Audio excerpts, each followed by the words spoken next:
പിതാവും പുത്രനും പരിശുദ്ധ റൂഹായുമായ സത്യേക ദൈവത്തിൻ്റെ തിരുനാമത്തിൽ തനിക്ക് സ്തുതി. നമ്മുടെ മേൽ തൻ്റെ കരുണയും മനോഗുണവും എന്നേക്കും ഉണ്ടായിരിക്കട്ടെ. ആമേൻ. കർത്താവിലെ ഏറ്റവും സ്നേഹമുള്ളവരെ, വിശുദ്ധ കുർബാന ക്ലാസ്സിൻ്റെ 10ാമത്തെ എപ്പിസോഡിലേക്ക് നമ്മൾ പ്രവേശിക്കുകയാണ്. കഴിഞ്ഞ എപ്പിസോഡിൽ നമ്മൾ ചിന്തിച്ചത് കുക്കിലിയോനുകളും അതുപോലെ വിശുദ്ധ കുർബാനയുടെ പടിഞ്ഞാറോട്ടുള്ള എഴുന്നള്ളിപ്പുമാണ്. കർത്താവിൻ്റെ രണ്ടാമത്തെ വരവിനെ അനുസ്മരിച്ചുകൊണ്ടാണ് പുരോഹിതൻ വിശുദ്ധ കുർബാനയെ പടിഞ്ഞാറോട്ട് എഴുന്നള്ളിച്ചു കൊണ്ടുവരുന്നത്.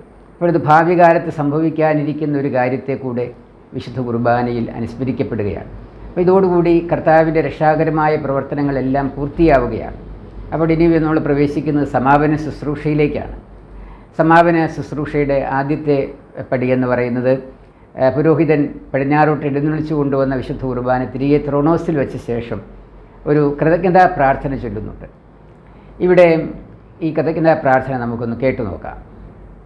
കർത്താവേ, നിന്റെ സ്വർഗീയ വിരുന്നിൽ സംബന്ധിക്കുവാൻ ഞങ്ങളെ അർഹരാക്കി തീർത്ത നിന്റെ മഹാകരുണയെ പ്രതി ഞങ്ങൾ നിന്നെ സ്തോത്രം ചെയ്യുന്നു. കർത്താവ്, നിന്റെ വിശുദ്ധ രഹസ്യങ്ങളുടെ അനുഭവം മൂലം ഞങ്ങൾ ശിക്ഷാർഹരായി തീരാതെ നിന്റെ പരിശുദ്ധ റൂഹായുള്ള സമ്പദത്തിന് ഞങ്ങളെ അർഹരാക്കി തീർക്കണമേ. ആദ്യം മുതലുള്ള സകല പുണ്യവാന്മാരുടെയും കൂട്ടത്തിൽ ഓഹരിയും അവകാശവും ഞങ്ങൾ പ്രാപിക്കണമേ. ഞങ്ങൾ നിനക്കും നിന്റെ ഏകജാതനും സകലത്തിലും പരിശുദ്ധനും ഉത്തമനും വന്ദനും ജീവദായകനും സാരാംശത്തിൽ നിന്നോടൊന്നായിരിക്കുന്നവനുമായ നിന്റെ പരിശുദ്ധ റൂഹായിക്കും ഇപ്പോഴും എപ്പോഴും എന്നേക്കും സ്തുതിയും സ്തോത്രവും സമർപ്പിക്കുകയും ചെയ്യുമാറാകണമേ. ബാറക്കുമോർ ഹോശോ വബുകുലിസ്ബാൻ ലവൽ. ഈ പ്രാർത്ഥനയെ നമ്മൾ കേൾക്കുന്നുണ്ട്. ഇതാ വിശുദ്ധ രഹസ്യങ്ങൾ അനുഭവിക്കാനായിട്ട്, ഈ സ്വർഗീയ വിരുന്നിൽ സംബന്ധിക്കുവാനായിട്ട് ഞങ്ങളെ യോഗ്യരാക്കി തീർത്തതിന് പിതാവിന് നന്ദി പറഞ്ഞുകൊണ്ടുള്ള ഒരു പ്രാർത്ഥനയുണ്ട്. അതുപോലെ തന്നെ ഈ രഹസ്യങ്ങൾ അനുഭവിക്കുന്നത് ശിക്ഷയ്ക്കും പ്രതികാരത്തിനും ഒന്നും കാരണമായി തീരരുത് എന്ന ഒരു അപേക്ഷയും ഈ കൃതജ്ഞതാ പ്രാർത്ഥനയിൽ ഉൾപ്പെടുത്തിയിട്ടുണ്ട്. സ്വർഗീയ വിരുന്നായിട്ടാണ് വിശുദ്ധ കുർബാനയെ ഇവിടെ നമ്മൾ ഈ പ്രാർത്ഥനയിൽ ചിത്രീകരിച്ചിരിക്കുന്നത്. നമുക്കറിയാം, കർത്താവ് ഒരു ഉപമ തന്നെ പറയുന്നുണ്ട്. ഒരു യജമാനൻ ഒരു വിരുന്ന് സംഘടിപ്പിച്ചു. അങ്ങനെ വിരുന്നിലേക്ക് പലരെയും ക്ഷണിച്ചു. എന്നാൽ അവരാരും വിരുന്നിൽ സംബന്ധിച്ചില്ല. അപ്പോൾ വഴിക്കവരയിൽ ചെന്നിട്ട് അവിടെ കണ്ടവരെയെല്ലാം വിളിച്ച് വിരുന്നുശാലയിലേക്ക് കൊണ്ടുവരാൻ പറയുന്ന ഒരു യജമാനൻ്റെ കഥ കർത്താവ് പറയുന്നുണ്ട്. പ്രിയമുള്ളവരെ, വിശുദ്ധ കുർബാനയാകുന്ന വിരുന്നിലേക്ക് നാം ഓരോരുത്തരും മാമോദീസ സ്വീകരിച്ചവരെയെല്ലാം ക്ഷണിച്ചിരിക്കുകയാണ്. അങ്ങനെ ആ വിരുന്നിൽ സംബന്ധിക്കാനായിട്ട് യോഗ്യത നൽകിയതിന് ആണ് പുരോഹിതന് ഇവിടെ നന്ദി പറയുന്നത്, വിശ്വാസ സമൂഹത്തിന് വേണ്ടി. അങ്ങനെ ഈ കൃതജ്ഞതാ പ്രാർത്ഥന കഴിഞ്ഞാലുടനെ ഒരു സമാധാന ആശംസ പുരോഹിതൻ നൽകുന്നുണ്ട്. അതിനുശേഷം മൂന്നാമത്തെ കൈവപ്പ് പ്രാർത്ഥനയിലേക്കാണ് പ്രവേശിക്കുക. കൈവപ്പ് പ്രാർത്ഥനയെക്കുറിച്ച് നമ്മൾ ചിന്തിക്കുകയുണ്ടായി. ആ സമയത്ത് പുരോഹിതൻ വിശ്വാസികളുടെ മേൽ കൈവയ്ക്കുന്നില്ല.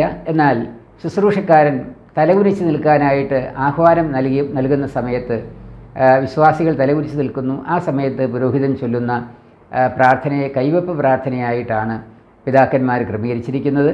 ആ സമയം കർത്താവിൻ്റെ അദൃശ്യകരം വിശ്വാസികളുടെ മേൽ വയ്ക്കപ്പെടുന്നു എന്നാണ് വിശ്വസിക്കുന്നത്. അപ്പോൾ അങ്ങനെ ധ്യാനിച്ചുകൊണ്ടാണ് നമ്മൾ ആ പ്രാർത്ഥനയിൽ പങ്കെടുക്കുക. വിശുദ്ധ കുർബാനയിൽ ആകെ 3 കൈവപ്പ് പ്രാർത്ഥനകളുണ്ട്. അങ്ങനെ മൂന്നാമത്തെ കൈവപ്പ് പ്രാർത്ഥനയാണ് ആ സമയത്ത് നടത്തുക. ഈ പ്രാർത്ഥനയിൽ ഇത് പുത്രൻ തമ്പുരാനോടുള്ള ഒരു പ്രാർത്ഥനയായിട്ടാണ് ക്രമീകരിക്കപ്പെട്ടിരിക്കുന്നത്. വിശുദ്ധ കുർബാനയിൽ ഉടനീളം നമുക്ക് കാണാനായിട്ട് സാധിക്കും. അത് പിതാവിനർപ്പിക്കുന്ന ബലിയായതുകൊണ്ട് പിതാവിനോടാണ് എല്ലാ പ്രാർത്ഥനകളും നിർവഹിച്ചിരുന്നത്.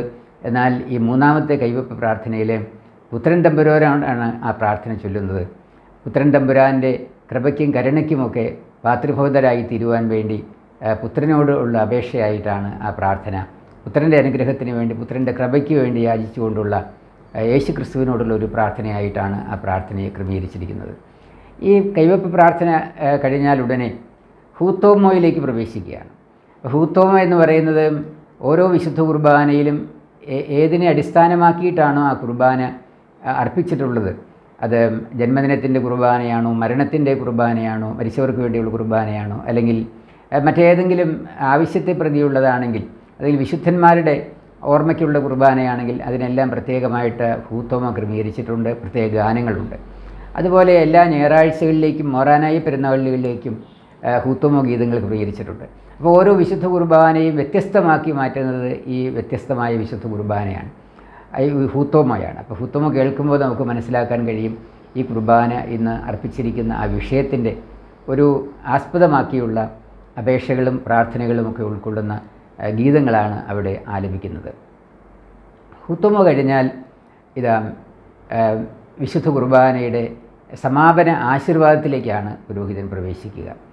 ആ സമാപന ആശീർവാദത്തിൽ പുരോഹിതൻ സംബോധന ചെയ്യുന്നത് ദൂരസ്ഥരോടുകൂടെ സമീപസ്ഥരും മരിച്ചുപോയവരോടുകൂടി ജീവനോടിരിക്കുന്നവരും എന്ന് പുരോഹിതൻ പറയുന്നുണ്ട്.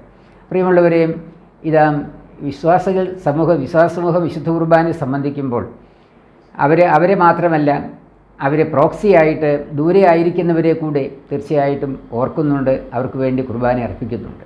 അങ്ങനെയാണെങ്കിൽ അവരെ കൂടെ പുരോഹിതൻ സംബോധന ചെയ്യുകയാണ്. അതുപോലെ ഒരു വിശ്വാസി വിശുദ്ധ കുർബാന സംബന്ധിക്കുമ്പോൾ അവരുടെ മരിച്ചുപോയവരെ കൂടി വിശുദ്ധ കുർബാനയിൽ ഓർക്കുന്നുണ്ട്, അവർക്ക് വേണ്ടി കൂടിയാണ് ഈ ബലി അർപ്പിക്കുന്നത്. അങ്ങനെയാണെങ്കിൽ അവരെയും ഇതാ പുരോഹിതൻ സംബോധന ചെയ്യുന്നുണ്ട്. അപ്പം മരിച്ചുപോയവരും ജീവനോടിരിക്കുന്നവരും ഒന്നിച്ചു ചേരുന്ന ശുശ്രൂഷയാണ് വിശുദ്ധ കുർബാന. ദൂരസ്ഥരും സമീപസ്ഥരും ഒരുപോലെ ഒന്നിച്ചു വരുന്ന ഒരു ശുശ്രൂഷയാണ് വിശുദ്ധ കുർബാന.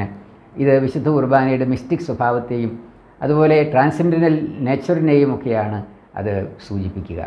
വീണ്ടും നമ്മൾ കാണുന്നുണ്ട് ഇതാ വിശുദ്ധ മാമോദീസായുടെ റൂഷ്മയാൽ മുദ്രയിടപ്പെട്ടവർ, ക്രൂശിൻ്റെ അടയാളത്തിൽ രക്ഷിക്കപ്പെട്ടവർ എന്നെല്ലാം വിശ്വാസ സമൂഹത്തെയും പുരോഹിതൻ സംബോധന ചെയ്യുന്നുണ്ട്. അപ്പോൾ എന്താണ് വിശുദ്ധ മാമോദീസായുടെ റൂഷ്മ എന്ന് പറയുന്നത്? അത് പിതാവിൻ്റെയും പുത്രൻ്റെയും പരിശുദ്ധ റൂഹായുടെയും നാമത്തിൽ വിശുദ്ധ കുരിശിൻ്റെ അടയാളത്തിലാണ് മാമോദീസായിൽ മുദ്രയിടുന്നത്. ആ മുദ്രയെന്ന് പറയുന്നത് സാത്താനെ ഉപേക്ഷിക്കുന്നു, യേശുക്രിസ്തുവിനെ സ്വീകരിക്കുന്നു എന്നുള്ള പ്രതിജ്ഞയോടുകൂടിയാണ് ആ മുദ്ര നമ്മിൽ ഇടുന്നത്.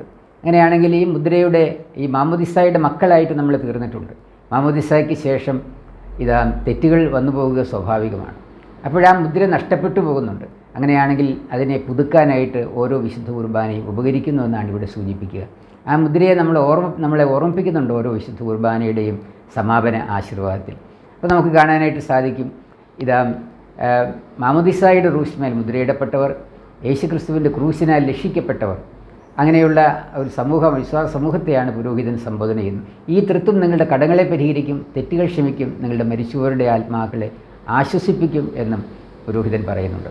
അപ്പോൾ മാമോദീസായ്ക്ക് ശേഷം വന്നുപോയ കടങ്ങളുടെ പരിഹാരവും പാപങ്ങളുടെ മോചനവും അതുപോലെ മരിച്ചുപോയവരുടെ ആശ്വാസവും അത് ഓരോ വിശുദ്ധ കുർബാനയിലും നമുക്ക് നേടിയെടുക്കാനായിട്ട് സാധിക്കും.